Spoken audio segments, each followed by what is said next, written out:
aujourd'hui je vous montre comment je colorise Princess Lady Serenity et on parle de Sailor Moon Cosmos. Allons-y.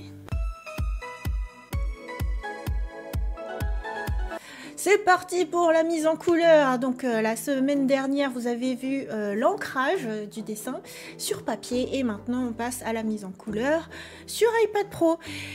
Et Morgane, le film est sorti, ça y est. Le premier film de Sailor Moon Cosmos est sorti, maintenant on attend le deuxième le 30 juin. On a hâte de savoir aussi si à l'issue du deuxième film, ils vont faire une annonce. C'est quand même ce qu'on espère tous, que ça soit pas la fin, mais une genre de to be continue d'une autre adaptation, quelque chose d'autre qui viendra continuer d'alimenter la ferveur des fans. Oui, grande ferveur. Et d'ailleurs, quand j'ai dessiné cette toute petite princesse Lady Serenity, je l'ai dessinée en janvier en vrai, et à ce moment-là, je me suis dit, bon, on sera peut-être bientôt dans le mood, le film sortira et ce sera cool. Et je me suis pas dit, j'aurais dû la dessiner en grande. Ah oui. Mais oui.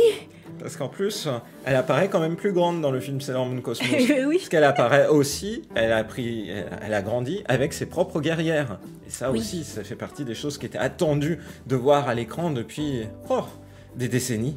C'est vrai, tu l'attendais? Mais oui. Ben en fait, dans l'adaptation première série dans Sailor Stars, c'est vrai que tu les vois plus comme des ennemis qu'autre chose. Oui. Après, en vrai, dans le manga, oui, il est expliqué que ce sont les guerrières protectrices de Princess Lady Serenity, mais bon, finalement, c'est une info qui est un peu en background, tellement dans Sailor Stars, ça a été relégué dans un coin, quoi. Voilà. Alors, on en a eu un aperçu à la fin de Sailor Moon Eternal, mais on espère les voir en action, voilà, animées, ça y est, enfin. Elle mérite, c'est la génération suivante. Qui sait, peut-être en spin-off, tiens, une histoire inédite que Naoko Takeuchi pourrait écrire, justement. Oui, elle pourrait, mais si elle l'a pas fait pendant toutes ces années, je pense qu'elle est pas motivée, là. Mais d'un autre côté, elle réalise des illustrations sur... justement les guerrières pour Chanel. Alors peut-être que ça y est, elle a repris son pinceau et elle serait motivée pour ça. Peut-être, oui. Ou peut-être qu'elle pourrait céder les droits à quelqu'un pour qu'un jeune auteur se lance dessus. Ça pourrait être bien. Peut-être. Voilà. Du coup, là, je suis partie sur des couleurs à fond super kitsch. Déjà, le contraste entre les cheveux roses et puis la galaxie derrière qui fait un peu mauve, un peu violet. Tu vois, un peu le violet de Sailor Saturn. Et puis, on passe aux ombrages et notamment la très jolie robe. Super belle. Ouais, c'est vraiment... J'aime beaucoup. Tu as une colorisation qui est très animée, je trouve.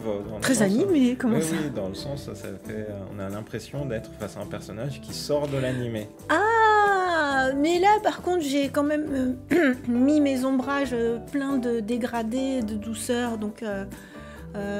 ça reste ma patte. Oui, mais après, peut-être que après avoir vu le film, les deux films, peut-être que j'aurais envie de redessiner cette fois en mode grande et cette fois avec une colo qui soit plus version animée, comme tu dis justement. Oui, avec son costume du film, enfin bref, plein de belles choses. Mais oui, et du coup, c'est déjà terminé. Oh, bravo! Ah, et comme après chaque vidéo de dessin, on se retrouve en live fan club, le live fan club de la semaine, le vlog perso. On espère que cette vidéo vous a plu et on croise les doigts pour voir arriver tout ceci en France très rapidement. Sailor Moon Cosmos. Et je pense qu'une fois qu'on aura vu les deux films, on fera une vraie vidéo de chronique. Bah oui, bien sûr. Oui. Parce que pour l'instant, là, pendant les vidéos de dessin, d'ailleurs, merci de commenter avec moi. C'est plus un avant-goût. Voilà, et on en reparlera très bientôt. Ouais. Bye bye.